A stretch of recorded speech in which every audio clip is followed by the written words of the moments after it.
This and that and what the fuck else, episode 141. In this episode I'll be talking about Estonia, the EU, the global revolution, and I've got some stuff on Poland and Russia and the US, and there's some disturbing things here. I did explain in one of my previous episodes that I did.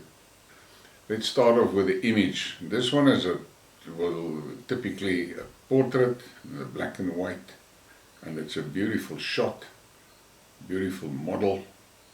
I like the processing, and this image as it is there, from me, will most probably get a 7, and the reason for it is I don't like the crop.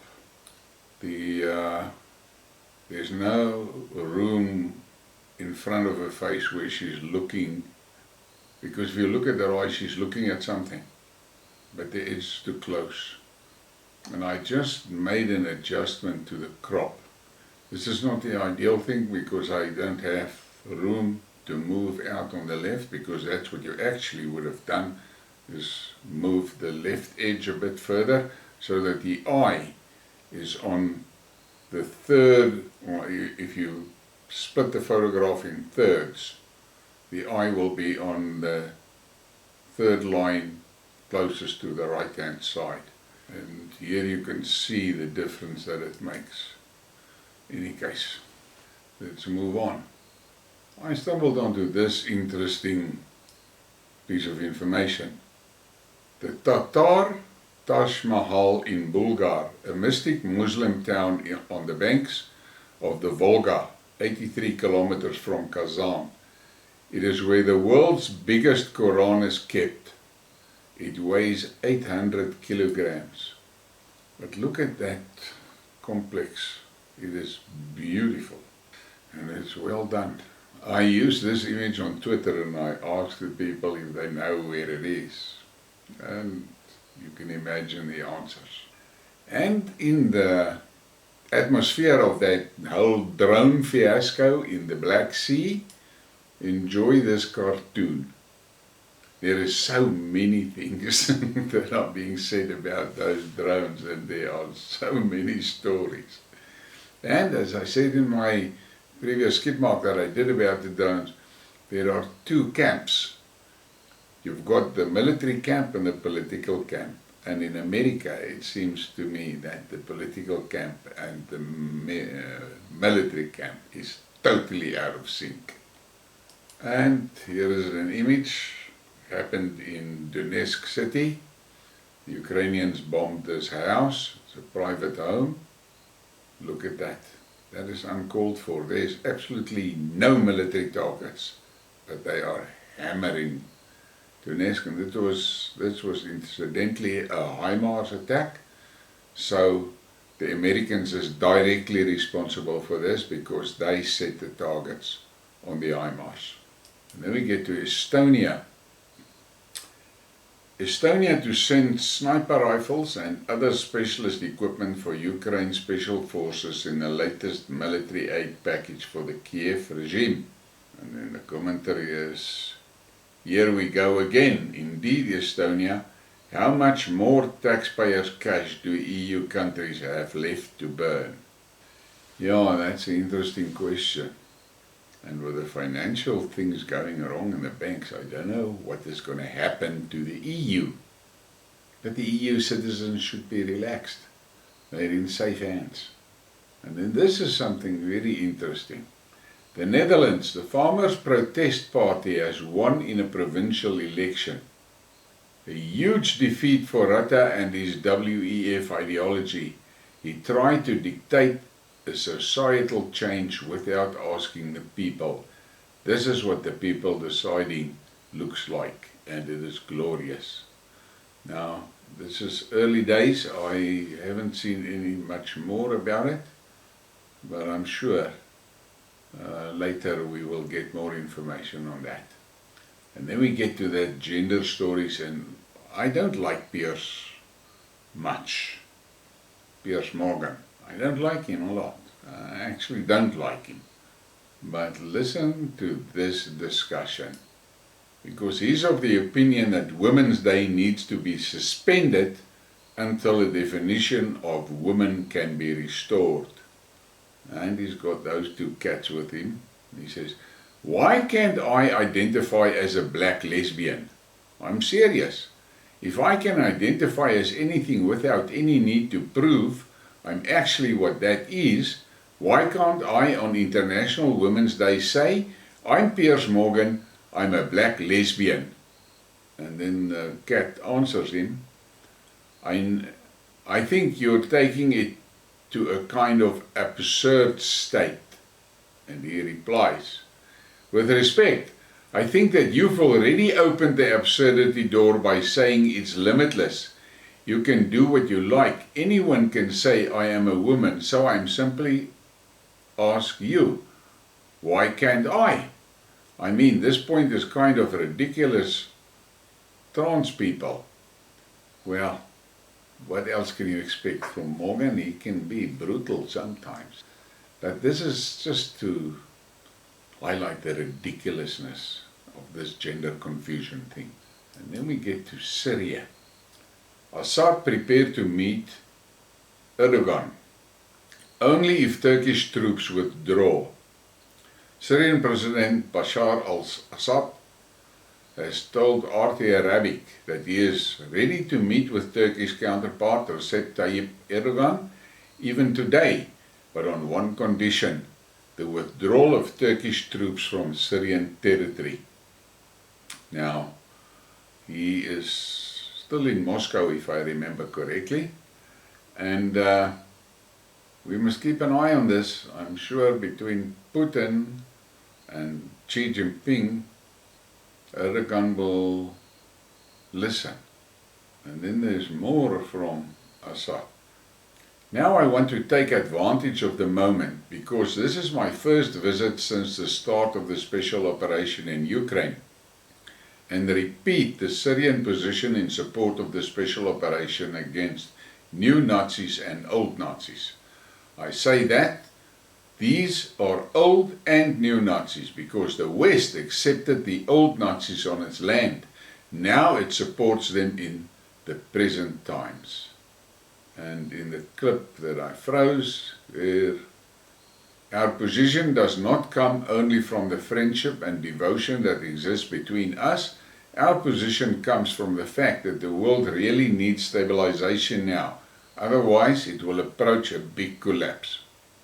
And then we get to money matters. The US Treasury. The Russian Federation has reduced the volume of investments in American government securities by 9 times. The volume of investments in January was $67 million, while in December it was $629 million. Meanwhile, the yuan and the ruble have already taken up half of Russia's foreign trade settlements. The share of currencies of unfriendly countries, dollar and euros, in export payments has greatly decreased from 87% as of the beginning of 2022 to 48%. Now, what do you expect? The West are stealing foreign assets. Who would want this money in American Treasury bonds so that the Americans can steal it? And then we get to this, and this is something that we've got to take note. On March 10, the Chinese Foreign Ministry suddenly stated that the USA should withdraw their troops from Syria and stop marauding there. It turns out that the US troops, in China's opinion, are marauding there. Moreover, the UN has not a single document grounding the US military presence in Syria at all. Basically, the USA keeps occupying parts of Syrian territory. However, everyone is afraid to say it except Russia and China.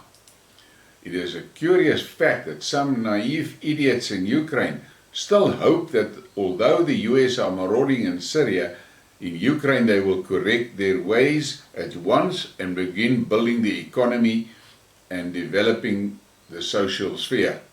By the way, at a closer look, the US troops in Syria do not differ much from the NATO troops in Ukraine. The equipment is the same. And I'm sure the pressure is going to be on those guys in Syria to get out.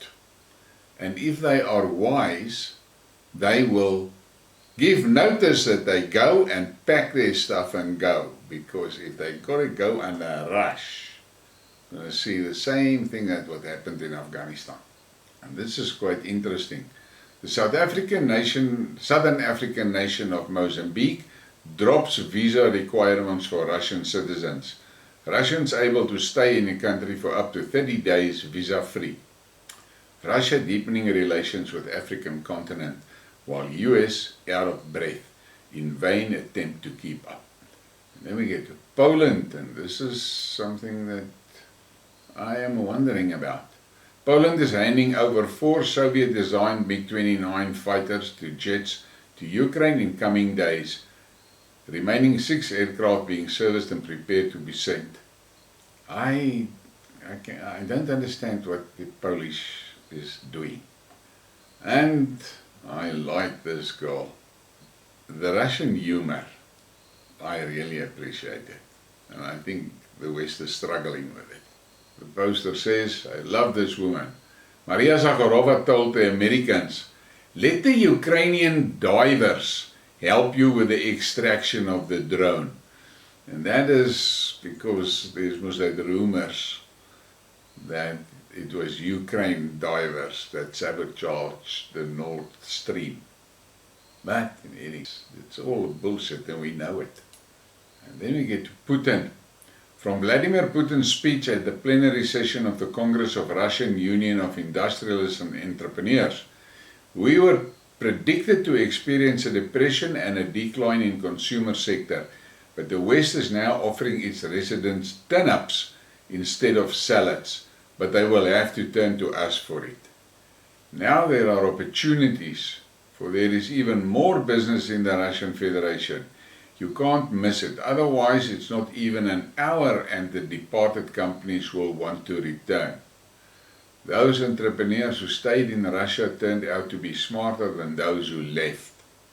The authorities will support responsible businesses and companies that are focused not on short-term results, but on strategic development.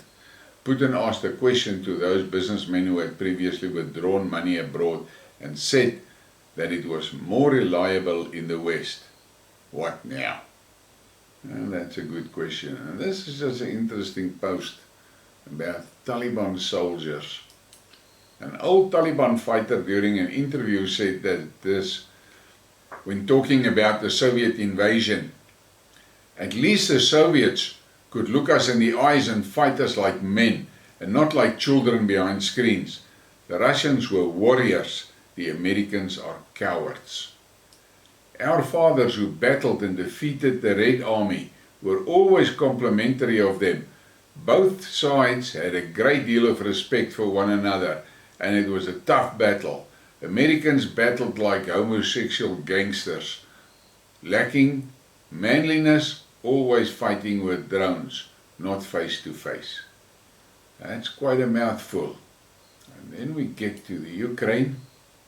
Colonel Douglas McGregor, I think we'll do what we did after Vietnam. We killed 2 million Vietnamese, we lost 58,000 dead. The Ukrainians have already lost much more in the last year than we ever lost in Vietnam. But what happened to the 2 million Vietnamese dead, we didn't admit to it until many decades later.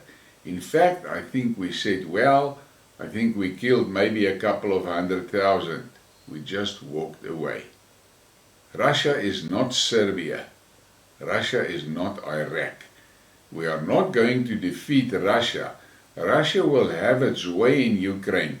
Russia will annihilate the Ukrainian armed forces. And as a result, NATO won't survive. NATO will crumble. And he said it a few times already, and there are other analysts that agrees with him. I can't understand why the West engaged in this thing. And then we've got our very, very worried Zelensky. Zelensky accused the Americans of lying because of the publications about sabotage of the Nord Stream, noting that the Ukrainians definitely did not do this. In a rare case, the Ukrainian leader publicly speaks the truth. The Ukrainians really did not do this, since they simply do not have such technologies to implement such a complex sabotage. But it really doesn't matter anymore.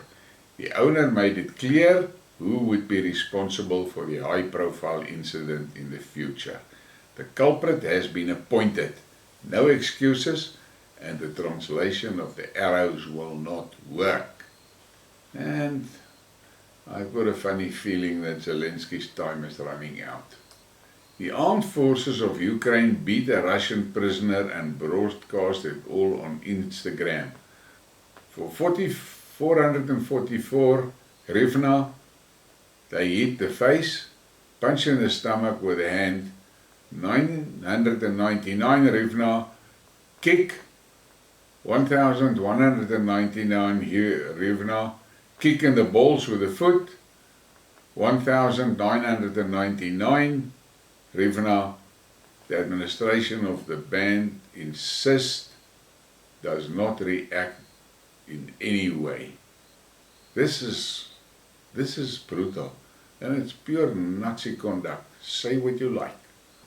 And then we've got this from the US, another train derailment incident in Arizona.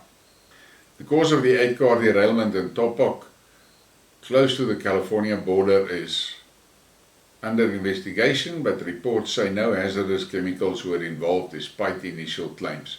There were no injuries as a result of the derailment.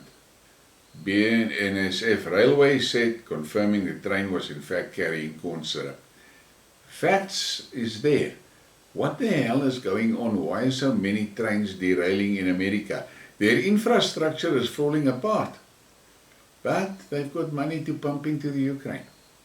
And then this is a very disturbing article. A few days ago, the Chinese discovered that the US military was using tents from China. Only now it turned out these tents are from the humanitarian convoy that China sent to Syria. The Americans are not only stealing oil from Syria, but also humanitarian aid. This is absolutely ridiculous. Can you believe it? Stealing humanitarian aid. I don't know what the hell is going on there. And then we have this little bit of a voice of sanity from America. It is not Iran, Russia, China or North Korea that pose a threat to America, but the US government's $31 trillion debt. US Senator Marshall. And for once there's somebody that is talking the truth. And here's that what a fuck moment, and just look at it and laugh. And I have mentioned the Russian humor. Russian dementia care facilities are using Biden on their poster. Just look at that. Can you believe it? But that's the Russians. They like it, and they like to be humorous, and the West struggles with it. Same with some of the shit that Prigozhin is coming out with in Bakhmut. It's clearly that he's yanking their chains, but they take it seriously. In any case, thank you very much for your support. Please give me a like and a subscribe, and share the thing. Have a great evening.